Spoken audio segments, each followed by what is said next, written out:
What is going on, everyone? It is Mark here with another video, and today we have an exciting day. Yes, I finally got my hands on the iPhone 12 Pro. Yes, today we are going to be doing an unboxing, an initial review and thought process behind this device. It's new features. This isn't an in-depth review, but we will get to that shortly. Anyways, I'm pretty excited to take this out because from what I've seen and what I've heard over the interwebs, it's a pretty exciting little device. So let's jump right into the box. Yup. Anyways, plastic off, and let's go really quickly around the box. So in the front, of course, Apple fashion, you have your device picture right there. So the iPhone Pros, they obviously have a black kind of packaging going with a darker theme. Blue themed here because we have the Pacific blue. Very, very standard box here. The only difference is, you notice how thin that is? Typically, they're probably twice as thick because there's a few things missing, as I'm sure you are aware of. So somewhat standard here, and we're just gonna open that up really quickly, and there she is. So the phone is face down, so you are greeted by the beautiful back here of the Pacific blue. Honestly, this color, that is very, very nice. Kind of like a subtle satin flat blue, but we'll put that off to the side for now. We'll continue into the box here. Of course, you're gonna have your little paperwork here designed by Apple in California, your SIM card tool, some instructions, bumbo jumbo, and you only get one sticker this time, which is fine. I haven't put an Apple sticker on anything since the age of 14. And of course, now you have your new power cable, and of course, like I'm sure you are aware of, USB-C to Lightning, and the only people who actually have the USB-C in the Apple world are the iPhone 11 users and people with MacBook Pros. That being said, there's a few things missing here. Headphones, of course, and more importantly, the power brick. The power brick, of course, is sold separately, so I did purchase this because it is what it is. And this is sold, of course, for $25. It is a 20-watt one, so you do have quick charge, but spend $1,500 on a phone and then they make you spend another $25. It is what it is. I have become an Apple sheep. Anyways, so here is the device. Of course, very satisfying. The phone, initially, I made a list here of things that I found super interesting and or notable to bring up in this review. So while I get this phone booted up, let's do it. Okay, so let's talk about the design. The design is something that we are familiar as Apple users. If you have been an Apple user for a significant amount of time, this will remind you of a device called the iPhone 5. The angular edges, everything is kind of very similar, kind of feel to that. And they also brought in a few similarities that we are now used to from current devices, like the triple camera bump, like the actual flat back with the shiny sides. And of course, they have very traditional, very kind of Apple-y things such as the vibrate rocker on the left-hand side, the volume rockers on the left-hand side as well, the hold button on the right-hand side. The SIM card holder location has actually changed. Okay, so that's the overall design. The iPhone 12 Pro does come in those fancy new colors. The only one that comes in the gold and this Pacific blue. And honestly, this blue, this hits the spot. This is a very nice color, not too blue. It's definitely not blue that pops out to you like a sore thumb. Very similar to the green. It's kind of like the subtle-ish green here. And it is very, very nice. I'm very happy I went for this color overall. I think getting the darker or the space gray will just be a little bit kind of bland, and the white and silver just not my swag, and gold definitely not my swag. I do not have enough bling for that. So the blue definitely kind of attracted me in terms of its color. Just look at that. Wow. Anyways, so that's the color and kind of the outside of the device in terms of massive and differences in terms of the design. Holding it with the angular edges, it is very nice. It's not as slippery. I really like the iPhone 5 design. I thought it was the best one so far. The iPhone 11 and the rounder phones, I legitimately did struggle kind of getting to different locations on the device with my thumb just because of the angular. I had to be very cautious and actually hold it in a particular way. Moving on, so the display is a little bit different. It has a slightly brighter display. It has a 1200 nits of display brightness. It still has a 2,000,000:1 contrast ratio. It's 6.1, the Super Retina. One new thing to the actual display is what they call the ceramic shield. So essentially, it's a new additive and it's a crystallization process of the device, and it essentially makes your phone a lot more shatter resistant. They do claim that it's one of the toughest, if not the toughest, display on a smartphone currently out in the market. I don't know how that's actually gonna make do, because I'm someone who's dropped their phone before and it never actually shattered. It just kind of accumulates scratches. So let's see how long it takes for this to actually get scratched up. Unless we put a screen protector on it, then I'm sure it will be just fine. Anyway, so that's the display. I'm actually just looking at it now. It does seem a lot smoother. It seems a lot brighter than the iPhone 11 Pro that I'm currently using, but that's just initial thoughts. We're gonna have to obviously take that in and take a look a little bit closer than just this initial review. So the next thing here is the MagSafe. MagSafe, what is that? So MagSafe essentially is a new way of utilizing the Qi charger and making it more efficient and a little bit more user friendly and kind of giving it more possibilities. Is that a fair way of describing that?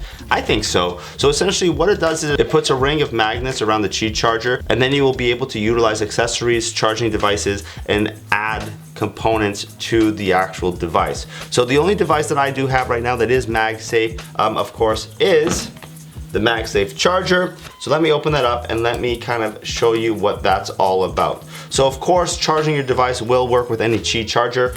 This is just kind of one that has some magnets in it to make it a little bit quicker and easier to align. And the accessories are what is going to be the fun part of this whole MagSafe device. And of course, my wallet attachment is currently on its way. And I'm not a big case guy, and the Apple ones for me just aren't my thing, so I did not purchase one. So here is your very large Apple Watch charger, and very simply, the cable is not very long at all. It's only 3 feet, I think. Yeah, that's a 3-foot cable. Anyways, so there it is. It's literally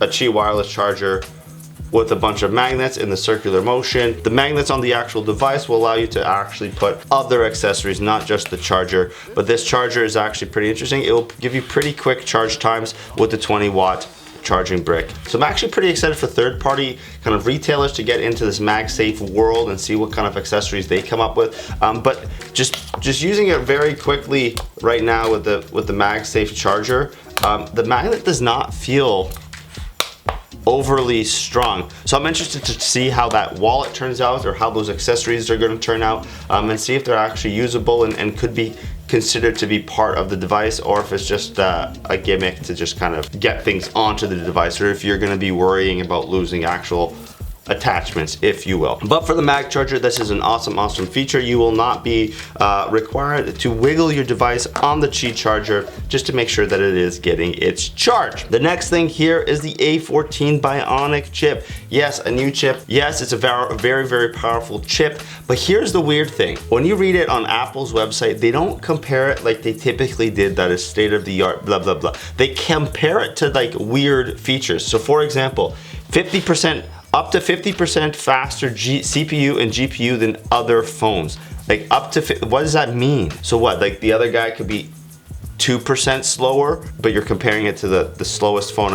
I don't, like that comparison. The A14, of course, is an incredible chip, very powerful, and the 6 gigs of RAM that's actually in this device will extremely fast. But what a comparison is that than other phones?